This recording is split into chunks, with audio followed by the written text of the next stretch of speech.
Guys, welcome back to my YouTube channel. അപ്പോൾ ഇന്നത്തെ video എന്ന് വെച്ചാൽ അടിപൊളി ബാക്ക് ടു സ്കൂൾ പ്രിപ്പറേഷനാണ്. അപ്പോൾ ഫസ്റ്റ് ആണ് നിങ്ങൾ അവരുടെ റൂമൊക്കെ നല്ലപോലെ വൃത്തിക്ക് ക്ലീൻ ചെയ്തിടാം കേട്ടോ.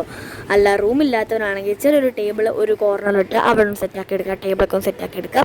അല്ല, ടേബിളും ഇല്ലാത്തവരാണെങ്കിൽ ചെറിയൊരു പായെങ്കിലും വിരിച്ച് നിങ്ങളുടെ ബുക്സൊക്കെ വെക്കാൻ പറ്റിയൊരു സ്ഥലം കണ്ടുപിടിച്ച് അവിടെ പുസ്തകങ്ങളൊക്കെ വെച്ച് നല്ല ക്ലീൻ ആക്കണം കേട്ടോ. അവിടെയൊക്കെ നല്ലപോലെ ക്ലീൻ ആക്കുമ്പോൾ കോൺസെൻട്രേഷൻ കിട്ടും, പഠിക്കാൻ നല്ല കോൺസെൻട്രേഷൻ കിട്ടും.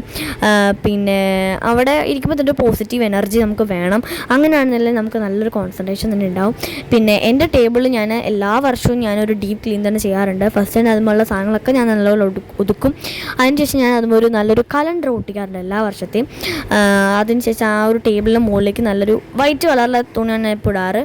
നമ്മളുള്ള മേക്ക് ഓവറിങ്സ് ഒക്കെ ചെയ്ത് നല്ല അടിപൊളിയാക്കും. അപ്പോൾ തന്നെ എൻ്റെ കോൺസെൻട്രേഷൻ അത്യാവശ്യം കൂടി വരും കേട്ടോ ഗൈസ്. എനിക്ക് ഭയങ്കര ഇഷ്ടമാണ് ആ ഒരു ടേബിളുമ്പോൾ തന്നെ ഇത് പഠിക്കാൻ.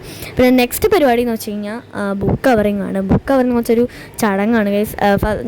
ആദ്യമായിട്ടാണ് ഞാൻ ഈ ഒരു വർഷം ഞാൻ ബുക്ക് കവർ ചെയ്യുന്നത്. അമ്മ ഫസ്റ്റ് എന്നെ കാണിച്ചു തന്നതാണ്. എന്നെ ഒരു ബുക്ക് എന്നെ ബൈൻഡ് ചെയ്ത് കാണിച്ചു. ആ ഒരു ഇതിലാണ് ഞാൻ എൻ്റെ ബാക്കിയുള്ള ബുക്സ് എല്ലാം കവർ ചെയ്തത്. ഞാൻ ഭയങ്കര എക്സൈറ്റഡ് ആണ്. പക്ഷേ എൻ്റെ ചെറിയ മിസ്റ്റേക്സ് ഒക്കെ ഉണ്ട്. ഒരു ചെറുതല്ല, ഒരുപാട് വലിയ മിസ്റ്റേക്സ് ഒക്കെ ഉണ്ട്. അതൊക്കെ ഞാനിതിൽ കാണിക്കുന്നില്ല.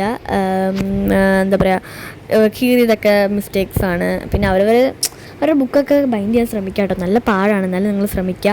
അപ്പോൾ അമ്മമാരെ ഒന്നും ബുദ്ധിമുട്ടിക്കണ്ടല്ലോ. പിന്നെ ഗായ്സ്, നമ്മൾ വേണ്ടത് ബാഗ് വാഷിംഗ് ആണ്. അപ്പോൾ ഗൈസ്, ഞാൻ എൻ്റെയും എൻ്റെ അനിയൻ്റെയും ബാഗ് ഫസ്റ്റ് തന്നെ ഞാൻ മുക്കി വെക്കുന്നുണ്ട് ലിക്വിഡിൽ. അതിനുശേഷം ഞാൻ നല്ലപോലെ തേച്ചരച്ച് കഴുകി, എൻ്റെ ബാഗ് തേച്ചരച്ച് കഴുകിയ വീഡിയോ ഇതിൽ എടുത്തിട്ടില്ല. പിന്നെ എൻ്റെ അനിയൻ്റെ കഴുകിയ വീഡിയോ എടുത്തിട്ടുണ്ട്. ഞാൻ ഫസ്റ്റ് നേടുമ്പോൾ നല്ലപോലെ സോപ്പൊക്കെ തേക്കും. എന്നിട്ട് ആ ഒരു ബ്രഷ് വെച്ച് എല്ലാം മുക്കും മൂലയൊക്കെ തേച്ചെടുത്തിട്ടുണ്ട്. എൻ്റെ അകം വരെ തേച്ച് കഴുകിയിട്ടുണ്ട്. നല്ല പാടായിരുന്നു കേട്ടോ ഗൈസ്. കാൽമൊക്കെ കൊതുകുത്തി കൊല്ലായിരുന്നു. എൻ്റെ ബാഗ് ഫസ്റ്റ് ഞാൻ തേച്ച് വരച്ച് കഴുകി ബക്കറ്റിലോട്ട് വെച്ചിട്ടുണ്ട്, അവിടെ കാണാൻ പറ്റും. പിന്നെ സൂര്യൻ്റെ ബാഗുമായിരുന്നു ഒരു വൈറ്റ് ഗ്രേ ആ ഒരു ഷെയ്ഡിൽ വരുന്നൊരു ബാഗായിരുന്നു. അതുകൊണ്ട് നല്ലപോലെ അഴുക്കൊക്കെ കാണാം, കറയൊക്കെ ഉണ്ടായിരുന്നു. അതൊക്കെ നല്ലപോലെ കഴുകി, മേത്തൊക്കെ സോപ്പ് പോലെ ഇരുന്നു. അത് നല്ലപോലെ കഴുകി എൻ്റെ ബാഗിൻ്റെ കൂട്ടത്തിൽ വെച്ചിട്ടുണ്ട്. സൂര്യനായിരുന്നു കേട്ടോ എന്നെ. സൂര്യനെ നല്ലപോലെ ഹെൽപ്പ് ചെയ്തു. അവൻ ജസ്റ്റ് രണ്ടുപേരുടെ ബാഗ് എടുത്ത് കൊണ്ടുവന്ന് അങ്ങോട്ടേക്ക് വെച്ചു. രണ്ടുപേരുടെയും ബാഗ് അങ്ങോട്ട് വെച്ചിട്ടോ. അതിനുശേഷം കൈ കഴുകുന്നതാണ് ആ കാണുന്നത്. പിന്നെ കംഫോർട്ട് മുക്കി കിട്ടും ഗൈസ്. കംഫോർട്ട് മുക്കുമ്പോൾ നല്ലൊരു ഫ്രാഗ്രൻസ് കിട്ടും, നല്ലൊരു സ്മെല്ലാണ് ഗൈസ് അതൊന്ന് കിട്ടുന്നത്. അതിനുശേഷം ഞാനത് ആദ്യമാതിരി തന്നെ എടുത്ത് വാഷിംഗ് മെഷീനിലിട്ടിട്ട് ഡ്രയറിലേക്ക് ഇട്ടിട്ട് ഉണക്കിയെടുത്തു. പിന്നെ ഗായ്സ്, ഫൈനലി ഞങ്ങൾ എല്ലാ പ്രിപ്പറേഷൻസൊക്കെ കഴിഞ്ഞ് സ്കൂളിലൊക്കെ പോകുന്ന ഫസ്റ്റ് ഡേ ആണ്. ഞങ്ങൾ ഫസ്റ്റ് ഡേ ഓഫ് സ്കൂളാണ്. ഞങ്ങൾ ബസ് വെയിറ്റിങ്ങിലാണ്. അപ്പോൾ ഗായ്സ്, ഇന്നത്തെ ഈ ഒരു സ്കൂൾ പ്രിപ്പറേഷൻ എല്ലാവർക്കും നല്ലൊരു മെസ്സേജ് തന്നു എന്ന് ഞാൻ വിചാരിക്കുന്നു.